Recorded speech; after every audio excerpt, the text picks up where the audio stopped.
আজি গেলেকী নাট্য মন্দিৰত সদৌ চুতীয়া জাতি মহিলা সংস্কৃতি সমাৰোহ অনুষ্ঠিত কৰা হৈছে। পোনপ্ৰথমতে পতাকা উত্তোলন, বন্তি প্ৰজ্বলন, লগতে অসমীয়াৰ হিয়াৰ আমঠু জুবিনদাৰ শ্ৰদ্ধাঞ্জলি অনুষ্ঠান এটিও হাতত লোৱা হৈছিল। পোনপ্ৰথমতে চুতীয়াৰ মঞ্চ মুকলি কৰে এটি চুতীয়াৰ সমবেত সংগীতেৰে। এই চুতীয়া জাতি অতীততে কি আছিল, বৰ্তমানত কি হ'ল, সম্পূৰ্ণ আপোনালোকক এই ভিডিঅ'টোৰ জৰিয়তে দেখাবলৈ অলপ চেষ্টা কৰিম।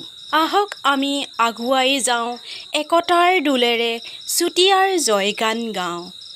আহক সকলোৱে এই ভিডিঅ'টো একেলগতে উপভোগ কৰোঁ। গেলেকীৰ পৰা মই দীপামণিয়ে এই ভিডিঅ'টো আপোনালোকৰ মাজলৈ আগবঢ়ালোঁ। ধন্যবাদ। আমাৰ সভানেত্ৰী বাইদেউক এখনি গামোচাৰে মই সম্বৰ্ধনা জনাব বিচাৰিছোঁ। ধন্যবাদ।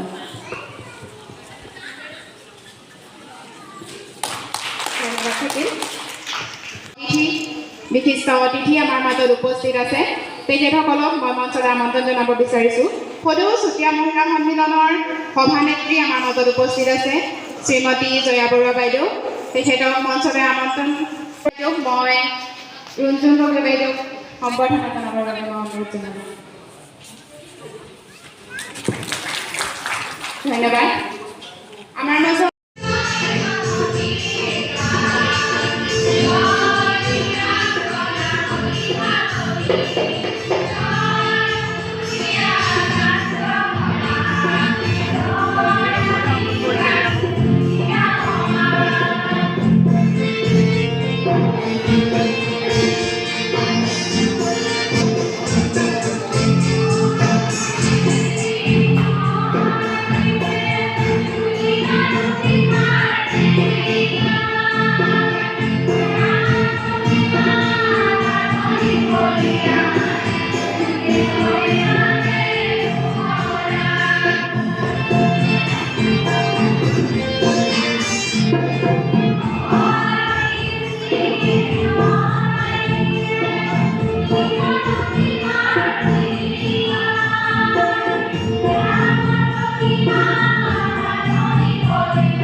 আয়োজন কৰিবলৈ গ'লে আৰু সেই অনুসাৰে আমি আজি সভাখন আয়োজন কৰিছোঁ।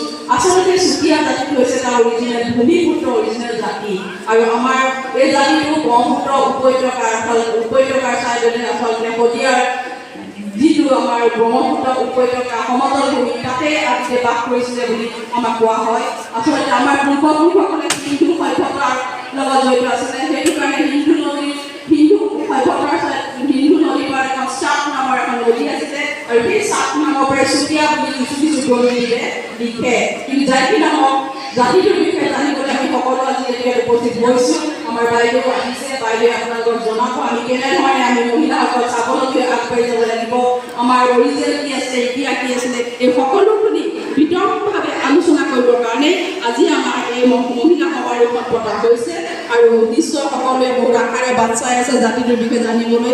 আচলতে আমাৰ চুতীয়াসকলৰ প্ৰথম ৰজা আছিলে বীৰপাল, আৰু শেষৰজন ৰজা আছিলে আমাৰ নীতিপাল, আৰু সেই নীতিপালৰেই অৰ্ধাংগিনী আছিলে। ভাষা, সংস্কৃতি, কৃষ্টি, কলা, চুতীয়াৰ কি আছে সেইখিনি জানিবৰ কাৰণে আজি সমাৰোহখিনি পতা হৈছে। আৰু বিশেষ মই নকওঁ, আমাৰ গুণী জ্ঞানী ব্যক্তিসকলে আপোনালোকক জনাব জাতিটোৰ বিষয়ে। আজি মেইন সভাৰ উদ্দেশ্য বাধা হ'ল আমি জাতিটোক কেনেকৈ আগবাঢ়িব পাৰোঁ, জাতিটো কি, আমাৰ ভাষা সংস্কৃতি, কলা কৃষ্টি, সেইখিনি বিষয়ে জানিবৰ কাৰণে আজি এই সমাৰোহখন আয়োজন কৰা হৈছে। আজি সভাৰ উদ্দেশ্য বাধা হৈছে ইমানে। ধন্যবাদ।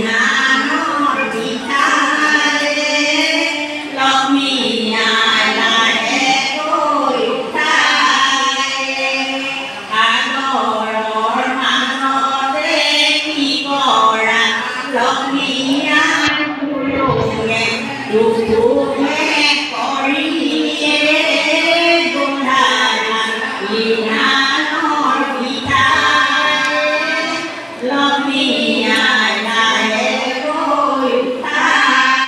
এনেকুৱা দায়িত্ব আছে আমি অৱগতও নহয় গতিকে আমি সমস্ত জনক এই অনুষ্ঠানত সম্বৰ্ধনা জনাই আমি দুআষাৰমান কথা আপোনালোকৰ আগত ক'বলৈ আগবাঢ়িছোঁ যদি কিবা ভুল ত্ৰুটি হয় চুতীয়া বুলি কওঁতে ইয়াত যদি বিশ্লেষণ কৰি চোৱা হয়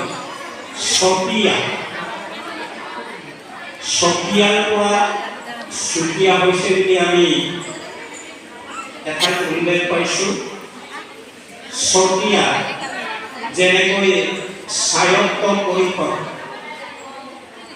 নিজে নিজক শাসন কৰা এতিয়া যেনেকৈ স্বায়ত্ত পৰিষদৰ কাৰণে বিভিন্ন সংগঠনে লাগিছে ঠিক সেইদৰে এই চুতীয়াসকল পূৰ্বৰ পুৰুষৰ পৰাই নিজে নিজক শাসন কৰা এটা জাতি আছিল চতিয়া স্বায়ত্ত পৰিষদ চতিয়াৰ নিজৰ আছিল অসমৰ ভূমিপুত্ৰ নিজে নিজক শাসন কৰা ব্যৱস্থাটো আছিল আৰু এই চতিয়া শব্দটোৰ পৰাই চুতীয়া এটা জাতি হ'ল এই জাতিৰ বিভিন্ন কৃষ্টি সংস্কৃতিৰ লগত জড়িত আমি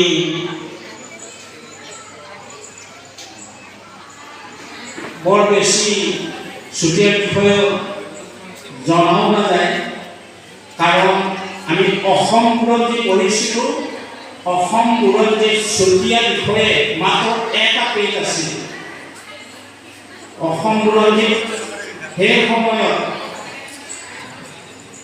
শিক্ষাবিদসকলে চুতীয়া জাতিৰ বিষয়ে মাত্ৰ এটা পেজে লিখিছিল অসম বুৰঞ্জীত আছে আমি তাতে পঢ়িবলৈ পাইছিলোঁ চুতীয়া এই জাতিৰ সম্পৰ্কে নাজিৰা জিলা চুতীয়া মহিলা সন্মিলনখনি আমাৰ একেবাৰে নতুন আজি 3 বছৰ হৈছে বুলি ক'ব পাৰি আৰু সেইটো কাৰণে কেন্দ্ৰীয় নেতৃত্বই আমাক যথেষ্ট গুৰুত্ব দিয়ে জিলা মহিলা চুতীয়া সন্মিলন সমাৰোহখিনি আৰম্ভ কৰিলোঁ তাত সকলোৱে যথেষ্ট সহযোগিতা কৰিছে আমাৰ চুতীয়া ভাষা সাহিত্য কৃষ্টি সংস্কৃতিৰ ওপৰত বিশেষভাৱে আলোচনা কৰা হয় বিশেষকৈ নাৰীসকলক স্বাৱলম্বী কৰিবৰ কাৰণে চুতীয়া নাৰীখিনিক যাতে আমি সজাগতা কৰিব পাৰোঁ তাৰ ওপৰতেই আজি সমাৰোহখন বেছি গুৰুত্ব দিয়া হয় আৰু যথেষ্টখিনি আমাৰ চুতীয়া সাজপাৰ চুতীয়াৰ ভাষা সংস্কৃতি চুতীয়া কলা কৃষ্টিৰ ওপৰত আজি উপযুক্ত বক্তাসকলে আমাৰ মহিলাসকলক যথেষ্ট ধৰণে মানে বুজাই থৈ গৈছে আৰু মহিলাসকলেও বৰ সুন্দৰভাৱে তেওঁলোকে যিখিনি মানে আমাক দি থৈ গ'ল সেইখিনি তেওঁলোকে বৰ সুন্দৰভাৱে আয়ত্ব কৰিলে আৰু আজি